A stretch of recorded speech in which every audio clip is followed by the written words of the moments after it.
morning, everybody. Welcome to First U. Would you join me in singing our opening hymn, standing if you are willing and able? And before we do, let's just welcome the morning into our body. If you take a big breath in with me, and then out. We're going to be singing hymn 347, Gather the Spirit.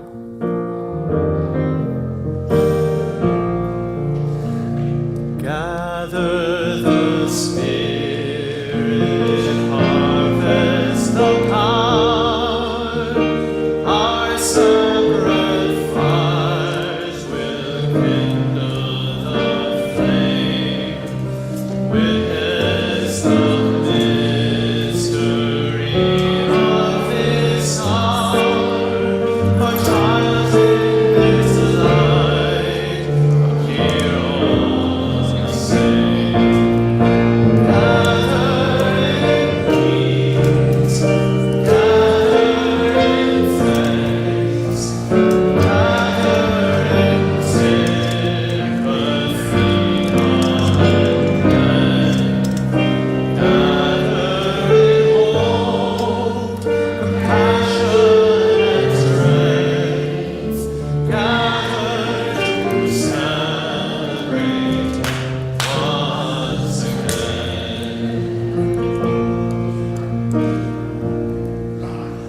Gather the spirit of heart and mind, the seed for the sowing our late store, nurtured in love and conscience refined, with body and spirit united once more.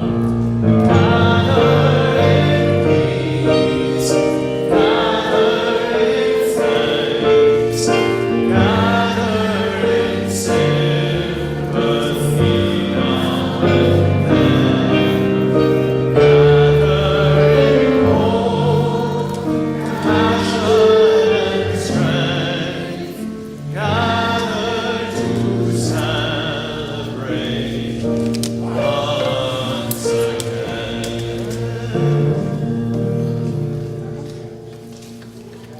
Yes.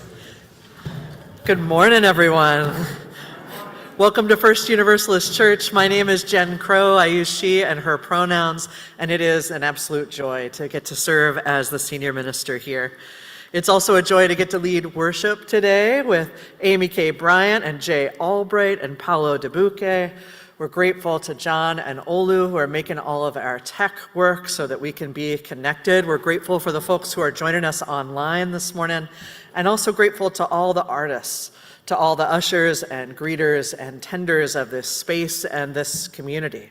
It's because of each of us in all the ways we join together that we make this community happen. And I don't know if you've noticed these yet, but they are gorgeous. So thank you to the artists who make this happen. Now, I want to take a moment to pause and notice. We have had the joy of having Jay's presence with us over the last several months, on and off, but now we're ready to welcome him formally to his role as choral accompanist and Sunday morning pianist, and we're so glad you're with us, Jay.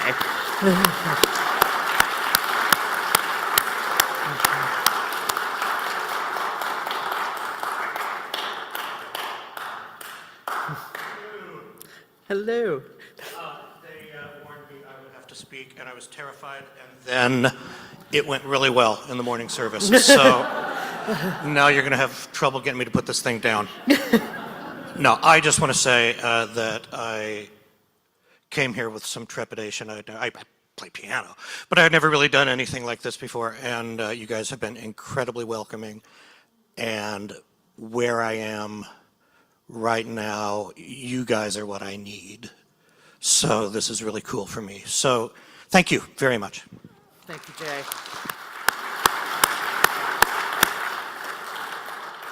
We're so glad you're here with us, and we're glad to be welcoming Jay to the team of Amy and Paolo as our worship and arts staff. So what a gift.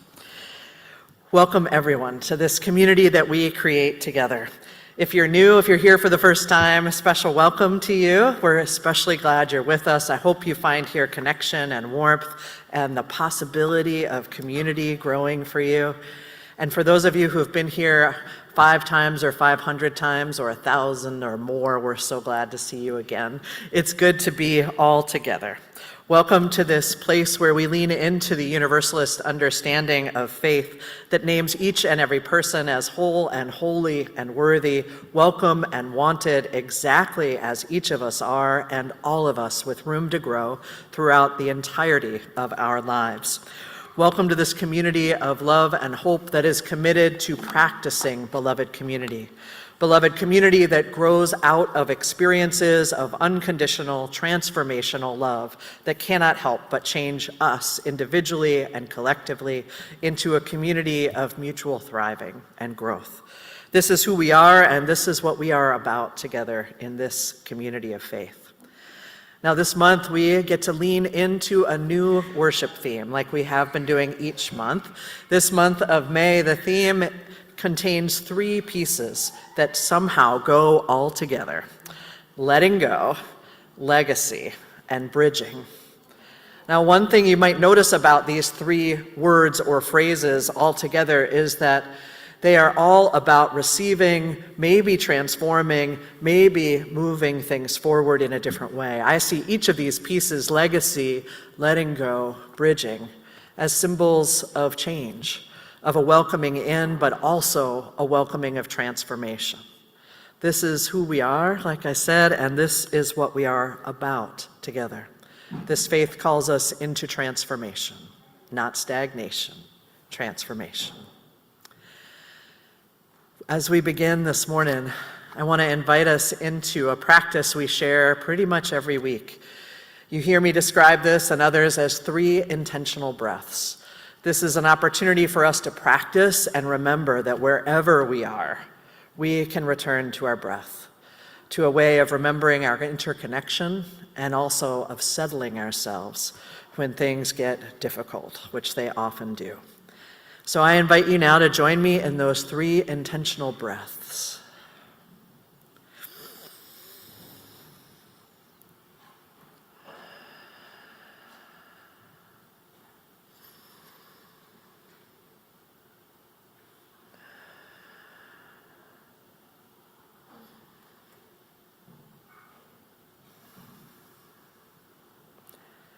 And I invite you to let these words from the Reverend Kathleen McTeague wash over you.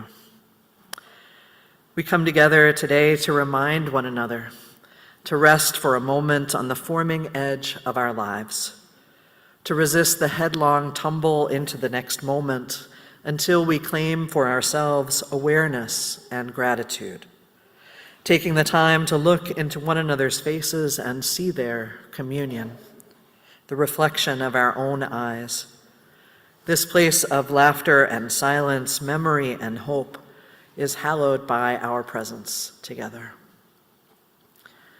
As we make these words real, I invite us in to the lighting of our chalice. If you'd like to join me in saying these words together, let's do that. Love is the spirit of the church, and service is its law. This is our great covenant, to dwell together in peace, to seek the truth in love, and to help one another. So you will always hear me asking about how do we make our faith real and alive in the world. I'm going to give us one of those chances right now. The invitation is to greet one another, to actually say hello, to make contact with one another, share your name, your pronouns if that works for you, and if you need somewhere to get started in your conversation, what is something that you are noticing changing? Can be in the natural world, in your own lives, in our communities. What are you noticing that is changing? All right, let's make this love we talk about real. Let's go.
that should keep us be now and then. Gather in hope, compassion and strength. Gather to celebrate once again. Oh, nice. Good morning.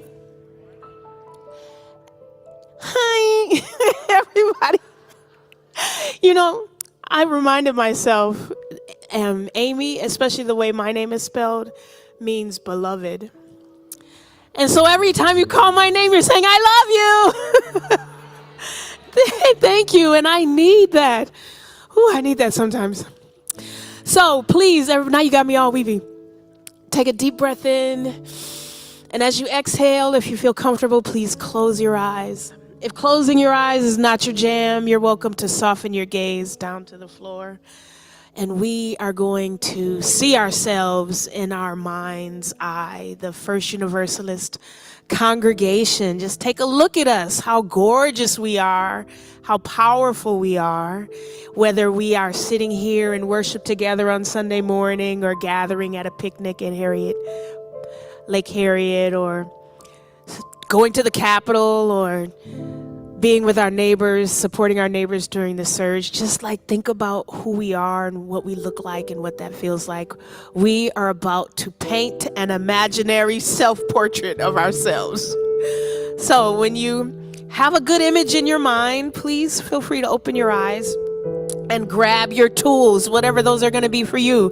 If you're working on a traditional canvas, if you're making a mural with spray paint, to just decide what your canvas is and what your medium is.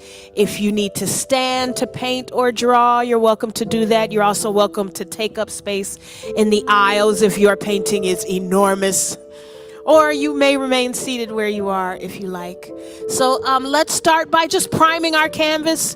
Think about a color that represents the way First Universalist makes you feel. And then use your tools to begin to paint your canvas. Just one blanket color that represents how you feel. And you can call it out. What's the color that you're painting right now?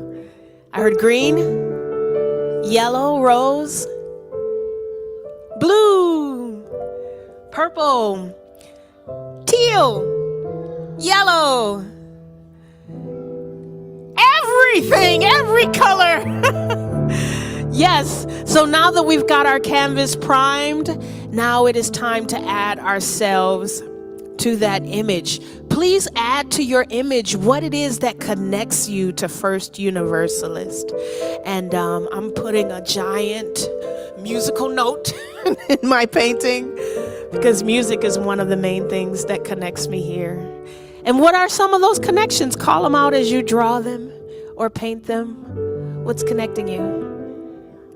Heart. What? People, I heard. Wildlife? All of life, including the wildlife. Community. Flowers, gardening, yes. Choir, yes. Now we're going to get to the sticky places. We're going to add to our painting the places where we have room to grow. We want to capture our beauty, but we also want to capture the fullness of our image. That includes our flaws. So go ahead and put those things in there into your drawing.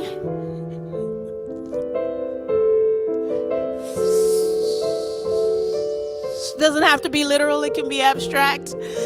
And finally, we're going to add to our painting our hopes for our beloved community. What are you hoping for in our beloved community? Add it to your painting, and you can say it out into the space if you like. A new bedroom or bathroom? Okay. What she said.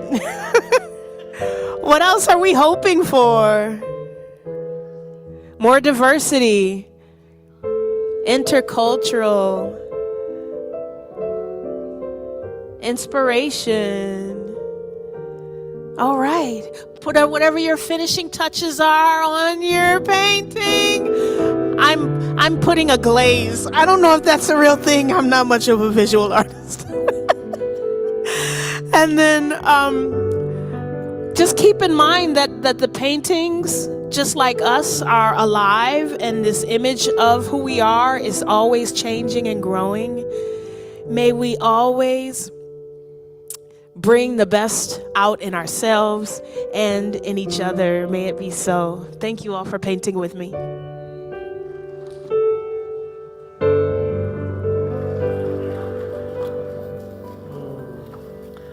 Thank you for painting together. In this community, it is so good to be all together at times as one community. It is also good to be able to move in spaces and in smaller groups that are made just right for us at different times. This is the time in our morning when our children and youth and their teachers and guides start to make their way to spaces made ready just for them. This is the time when you get to follow these flags on your way to your classrooms. Thank you, and head on your way. We are growing spiritually wherever we are in the ways that are just right for us. We know that the light of the chalice follows with you all, and you are taking our love with you as you go.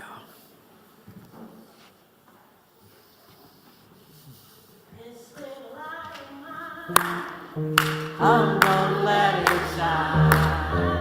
This little light of mine. I'm gonna let it shine. This little light of mine. I'm gonna let it shine. Let it shine. Let it shine. Let it shine.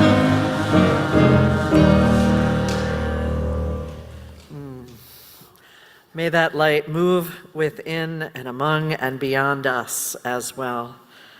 As we pause for breath, as we pause to settle and center ourselves, making room here to notice, to name the ways that the cycle of life is turning for all of us. In this space, in community, it's not just our own individual lives, but the movement in the congregation as well. The movement in our larger world, places where our heart is aching, places where our hopes are expanding, where joy and creativity and wonder are taking root, but also the places where we make room for sadness, for grief, for change. This morning we bring into the circle of our care Jenny Belden Charles, who had a full shoulder joint replacement on Thursday. Her recovery is going well, and she appreciates all of our energy and prayers for her continued healing. Our hearts are also reaching out to the family and friends of Jean Campbell, especially her children, Quinn and Charmaine and Brandon, and Charmaine's family, as they begin to move into the next chapter of grief and memory after Jean's celebration of life and memorial service was held on Friday. We make room, too, to celebrate AAHNPI Heritage Month with our Asian American, Native Hawaiian, and Pacific Islander siblings, to join with them as they lift up the theme this month of power in unity, of strengthening communities together, seeking to leverage collective strength and foster solidarity across diverse cultures, and build a future of mutual thriving through collaboration and shared stories. We know that there are so many things moving in each of our lives. We make room now for a time of quiet, for each of us to bring to this space the thoughts, the hopes, the prayers, the longings that we carry. Let's hold that quiet together for a moment.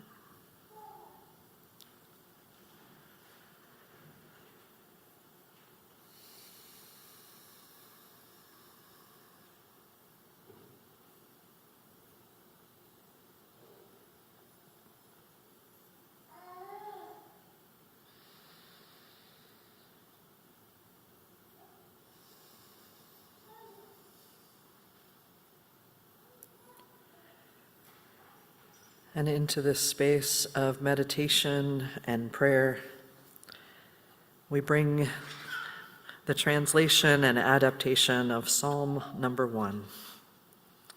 Words of aspiration that have been holding me for so long. Blessed are those who have grown beyond their greed, who have put an end to their hatred and no longer nourish illusions. They delight in the way things are and keep their hearts open day and night. They are like trees planted near flowing rivers which bear fruit when they are ready. Their hearts will not fall or wither. Everything they do will succeed. May we grow beyond our greed. May we put an end to our hatred, no longer nourishing illusions, but delighting in the way things are. Hearts open, day and night. May we be like trees planted by flowing rivers, bearing fruit in our time. May our hearts be strong, and may our experiences of beloved community continue to expand beyond our dreaming. May it be so. Amen.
Every Sunday when we gather, we engage in the spiritual practices that help our faith come alive in the world. This time of offering we're entering into is a time of a radical practice, of sharing our financial resources, of liberating them, as Reverend Ashley would say. As we grow in trust that when we all share what we have, we can all have what we need. This is a way of living to practice, to continue to move into and toward. We move in rhythm together here, the rhythm of giving and receiving and growing together. That means there are times for each of us when we need to receive care, to welcome in practical, emotional, spiritual support. If this is one of those times for you, please do talk with any of the ministers or anyone on staff. We're here with a listening ear, with care and support, and with financial resources too, if that is what you need. And if you have resources to share, may this be a time to give. Today, our offering is going to be shared with Unidos Minnesota. Unidos Minnesota is a grassroots organization that builds power with Minnesota's working families to advance social, racial, and economic justice for all. Born from the strength of the Dreamer movement, Unidos places immigration, education, and climate justice at the heart of their work. They are an intersectional, intergenerational organization led by women and non-binary folks and multiracial communities, uniting people from all backgrounds to fight for a future where everyone can thrive, no exceptions. You may remember that we partnered with Unidos prior to and during the surge time here so that we might know our rights and be able to stand up for ourselves and our neighbors. We're also continuing to partner with Unidos going forward, especially as the midterm elections come up with their defense of democracy efforts. I hope now that you will give as generously as you're able. May the ushers please come forward.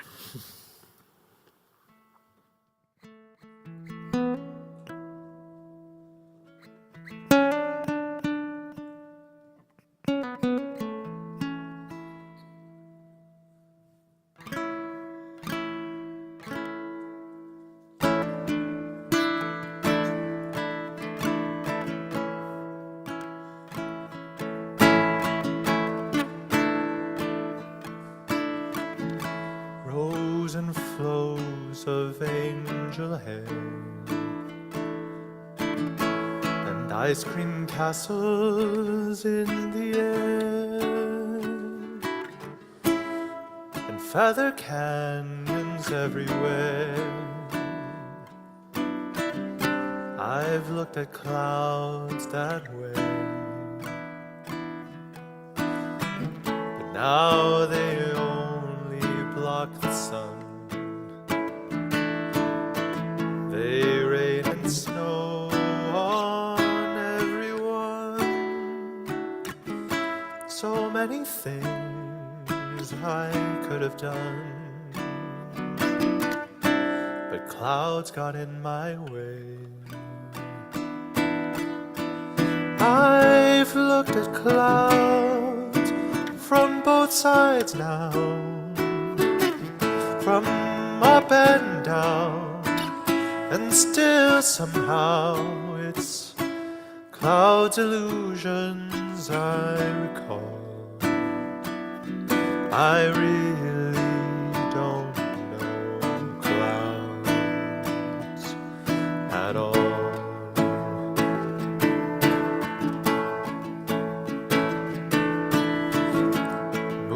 And Junes and Ferris wheels, the dizzy dancing way you feel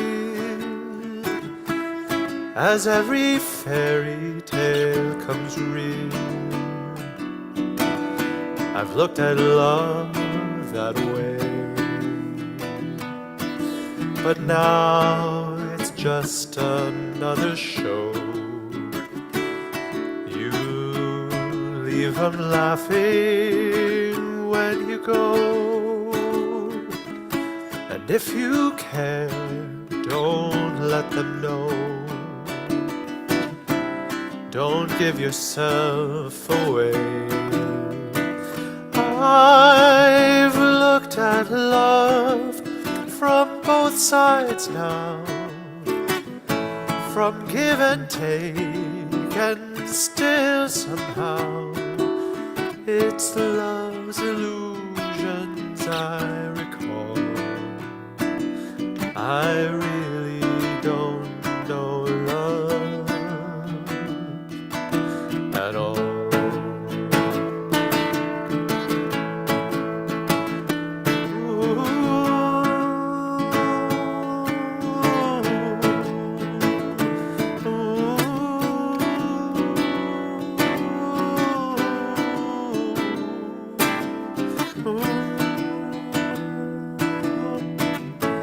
Tears and fears and feeling proud to say I love you right out loud.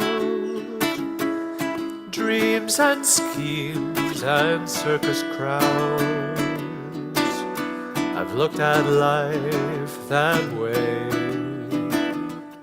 Oh, but now old friends are acting strange. They say, shake their heads, say I've changed. Well, something's lost, but something's gained in living every day. I've looked at life from both sides now, from win and lose, and still somehow it's life's illusions I recall. I really don't know life. I really don't know life. I really don't know life at all.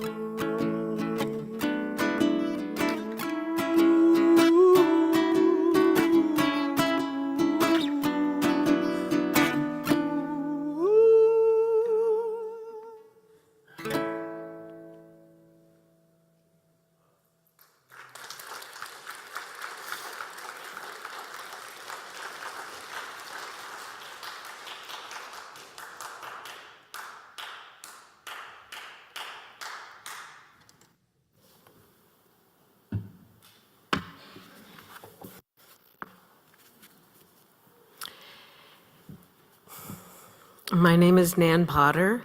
I'm a worship associate. I go by the pronouns she, her.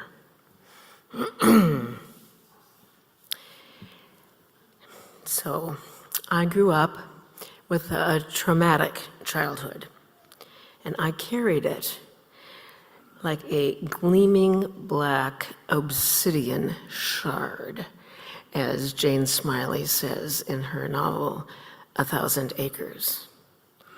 The shard was a reminder of my legacy: harmed, abandoned, united, repeat. This, I believed, was the truth that I must hold dear. Many times, though, the shard got too sharp or too heavy for me to carry, and I began to wonder whether my pain was isolating. So one day, I made my way to my spiritual guide. That's Reverend Jen. And I was just exclaiming and weeping and weeping and weeping. And I said, help, I need guidance. Maybe my ancestors? Something that I never thought would come out of my mouth. So Reverend Jan and I planned a date early one morning for her to witness me walking into the sacred waters of the indigenous peoples and to address my ancestors. Here is some of what I said. I am inviting you to join with me in my healing process. From intergenerational trauma, from family fractures, and from the pain of loneliness and fear. I asked,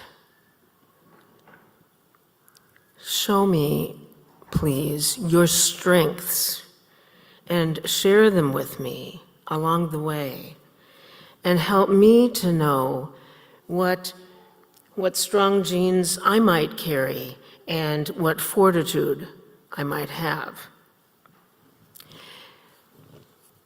I had approached a bridge. A bridge, in my sense here, is a spiritual endeavor. It's a metaphor for movement, for repair, and for expanded and perhaps changed understanding. A bridge provides an imaginary or psychological pathway to seeing the world from another perspective. So turning to my spiritual guide was a move towards creating that bridge that I needed in order to live more comfortably with pain as time went on. The thing is, the bridge is not linear. It's not like I crossed over and now I'm free and I'm pain-free, which is what I started with, I thought. The bridge with and to my ancestors and with the help of friends helped me to see the world and myself in it from a broader perspective. My legacy, I saw, I was born into, and it was a family with their own hurt and damage and needs and strengths. I'm able to see that legacy with some love interlaced now. The story that I was telling myself, I learned, was incomplete. I still have the shard. I haven't thrown it away because it's part of my story, part of my history. But I don't use it against myself.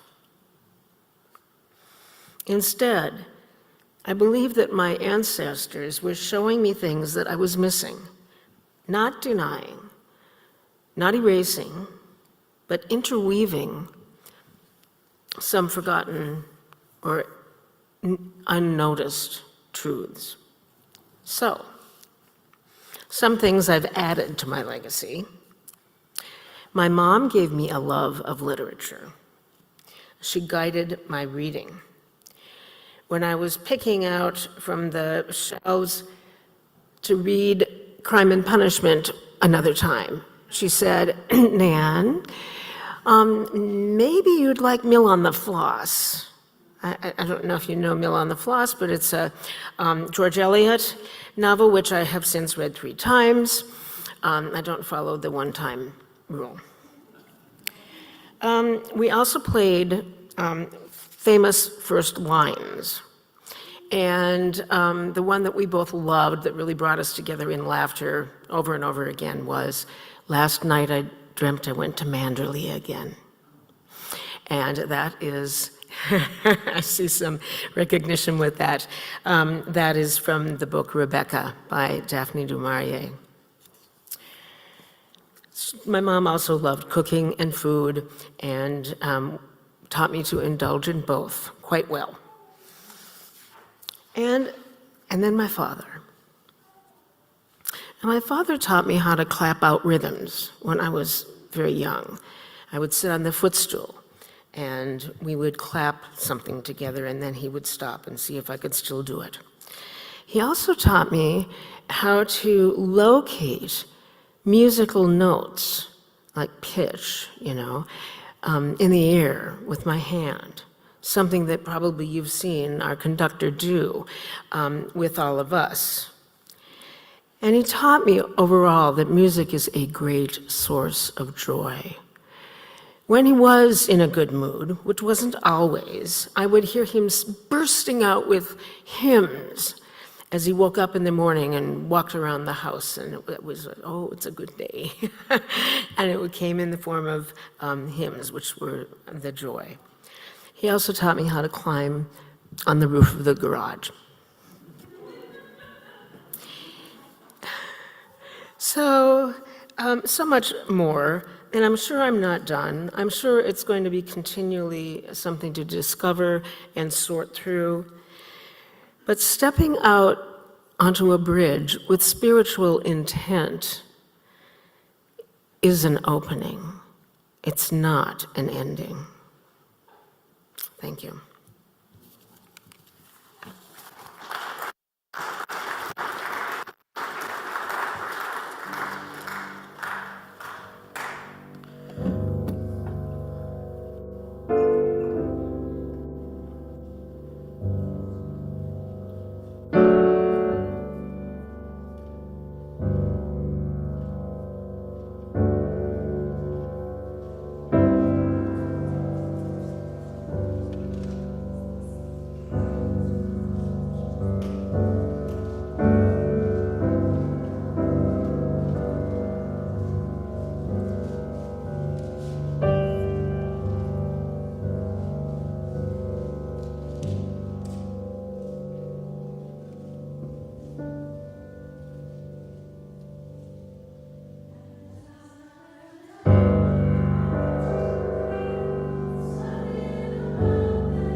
I have to tell you, the pickup choir is so much fun. One of my favorite things that Paolo said to us today was, if you're going to make a mistake, make a big one. Be bold about it. Just jump in there. So I can appreciate that in my life. So I didn't get to be here last week when our youth led the service, but one of the things I heard when I listened back to it was how they jokingly referred to, you know, what happened in the 1900s, as so far back in the day, right? So let me begin there.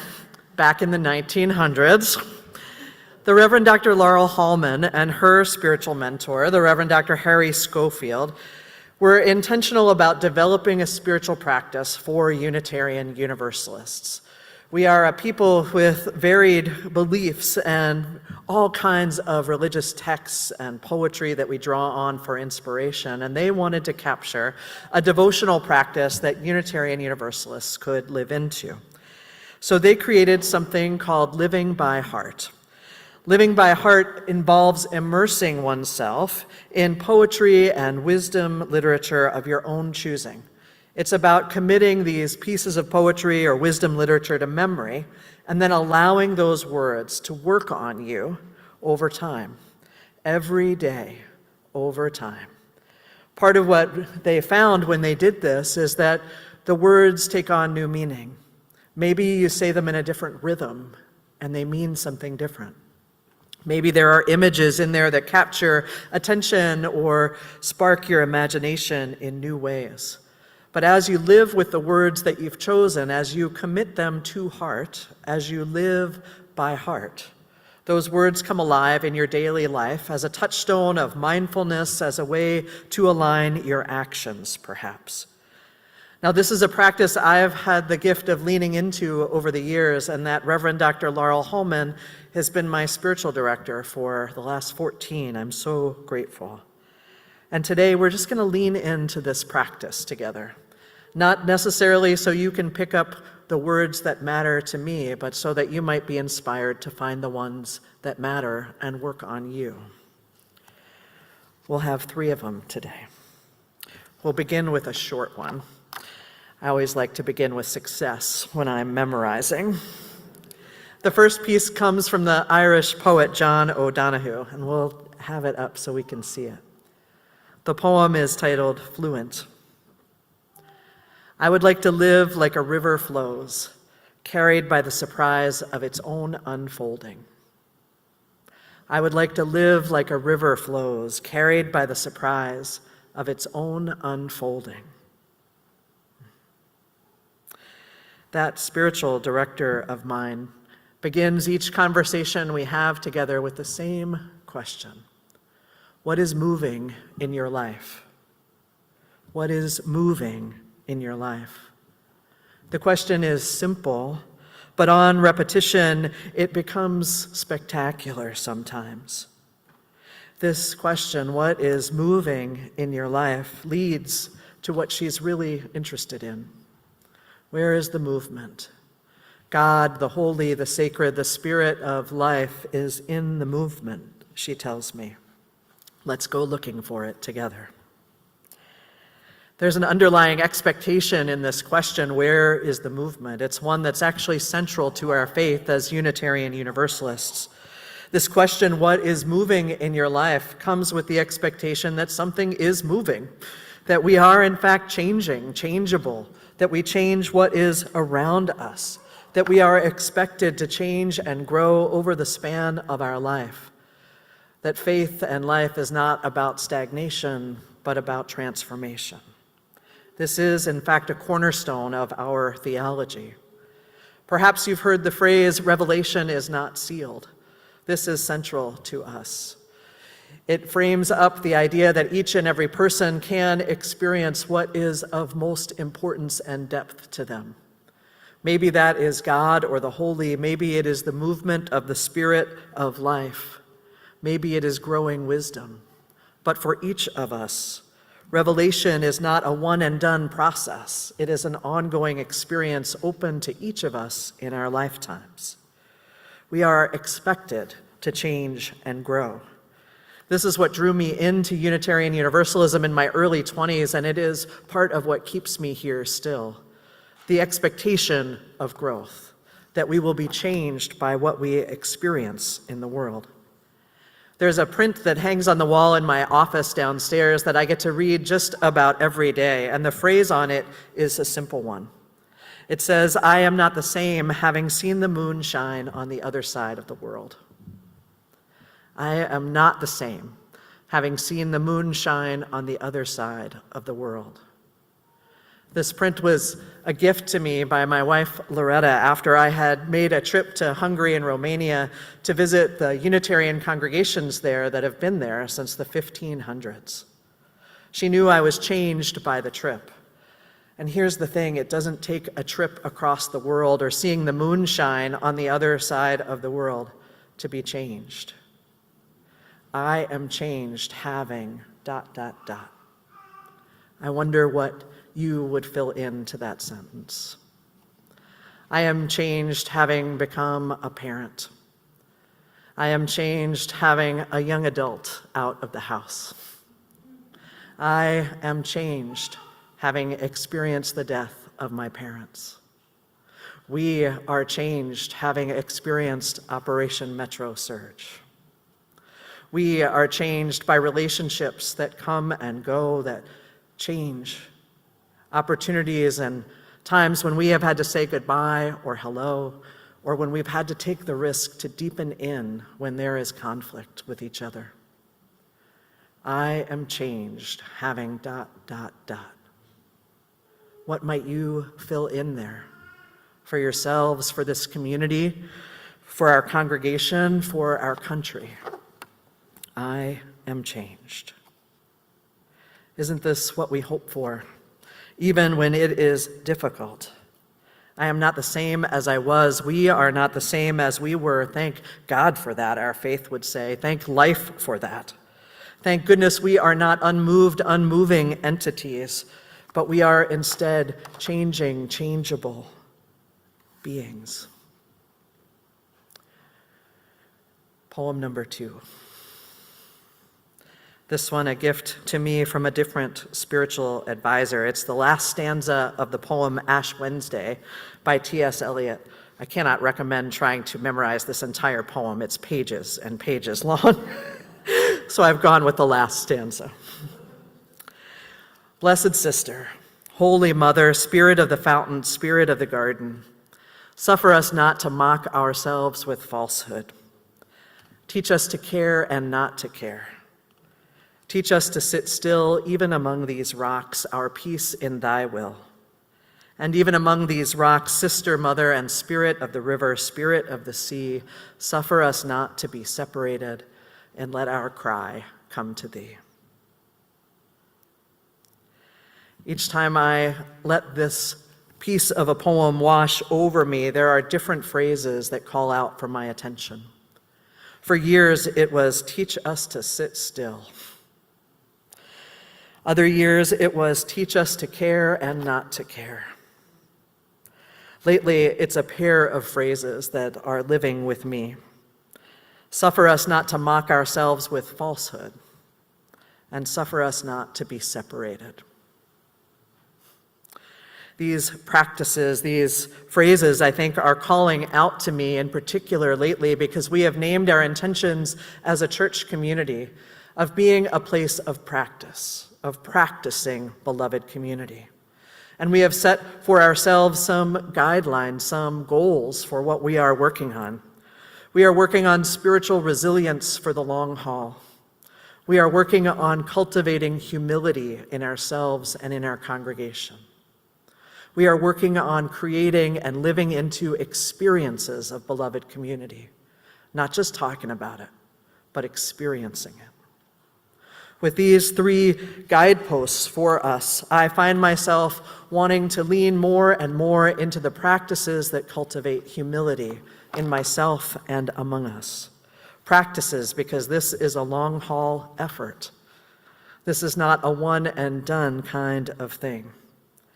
And when I approach this word, this practice, this concept of humility, I'll admit I come to it with a whole bunch of baggage. In the cultures I grew up in, humility was not defined the way we do it here. We define it as an accurate assessment of self, an accurate assessment.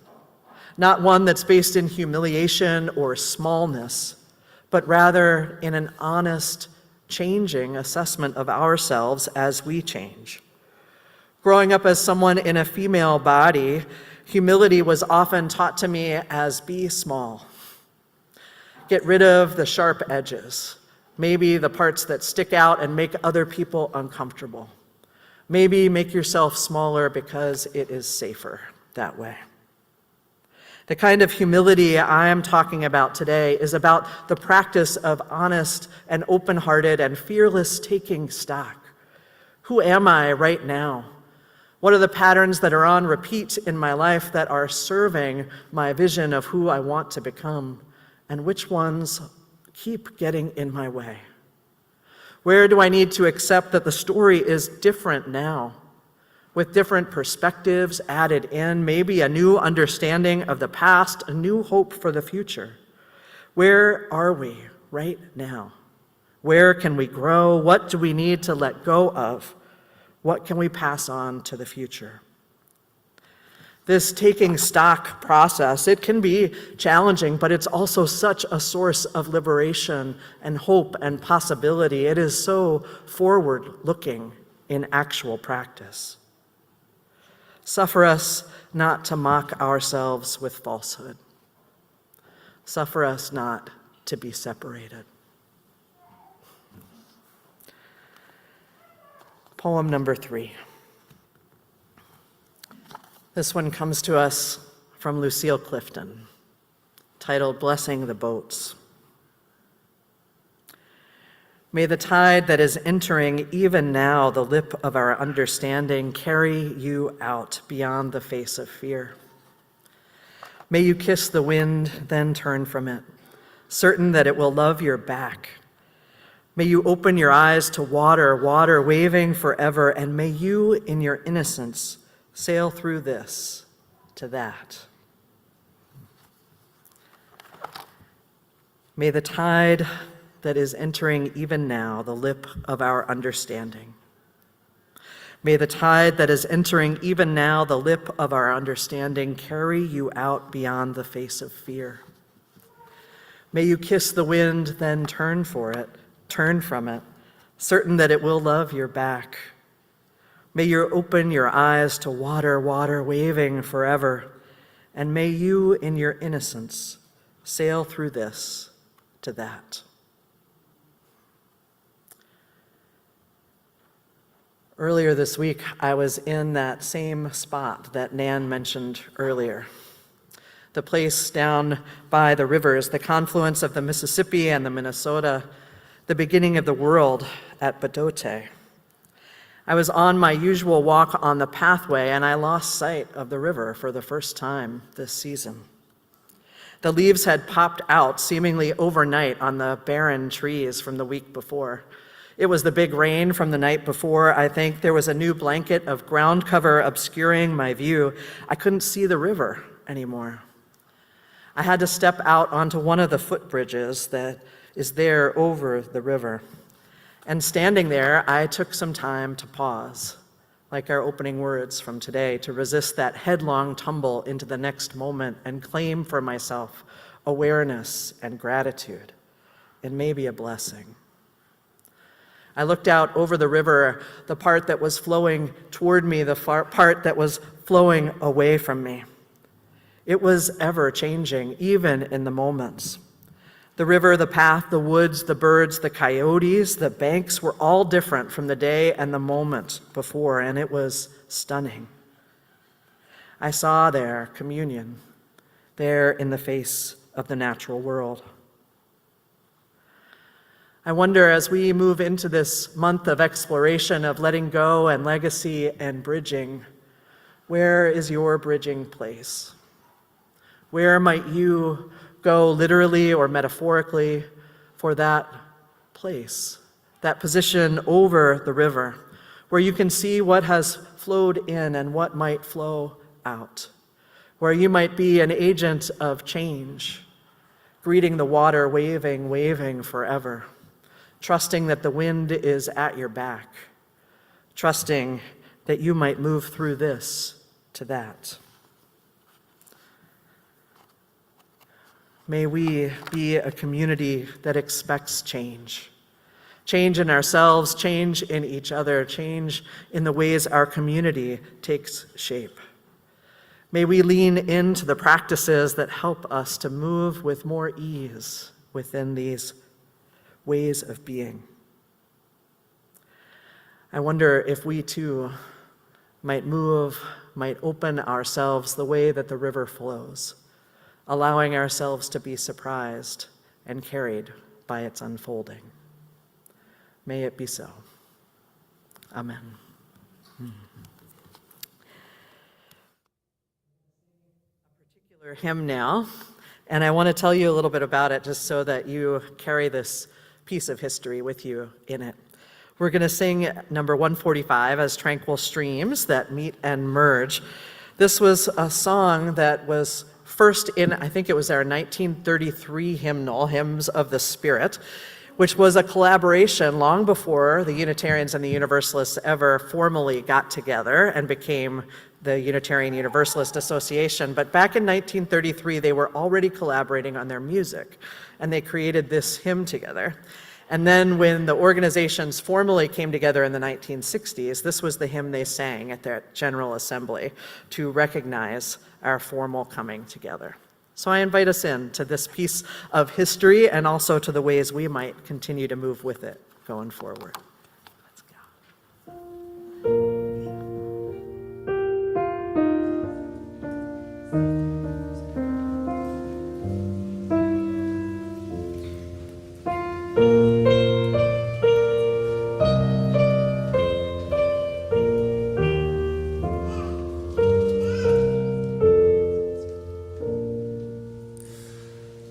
As tranquil streams that meet and merge and flow as one to seek the sea, our kindred hearts and minds unite to build a church that shall be free, free from the bonds that bind the mind to narrow thought and lifeless greed, free from a social code that fails to serve the cause of human need, a freedom that reverts the past but trusts the dawning future more, and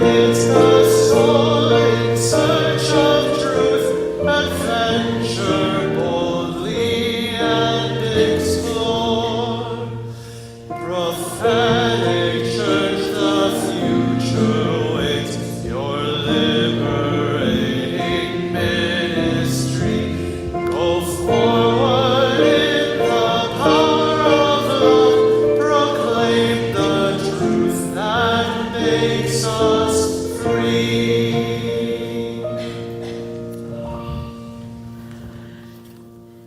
Join us again, not only next week at 10 a.m., one service at 10 a.m., but join us this afternoon. Today we have such an amazing concert planned for all of us and the community here at 4 o'clock with musicians and stories and so much joy. Please join us here at 4 o'clock. This is a fundraiser for the church. You will not be sorry that you came. Join us too if you are a newcomer. We have a newcomer circle beginning on May 12th and running for 4 sessions. This is the last chance before the fall. So scan that QR code or check in downstairs in the social hall and join us. And what time is church next week? 10 a.m. Amen. TEN, thank you. Beloveds, may we allow our lives to unfold. May we too be carried by the surprise of our own unfolding, individually and in community together. May it be so. Amen.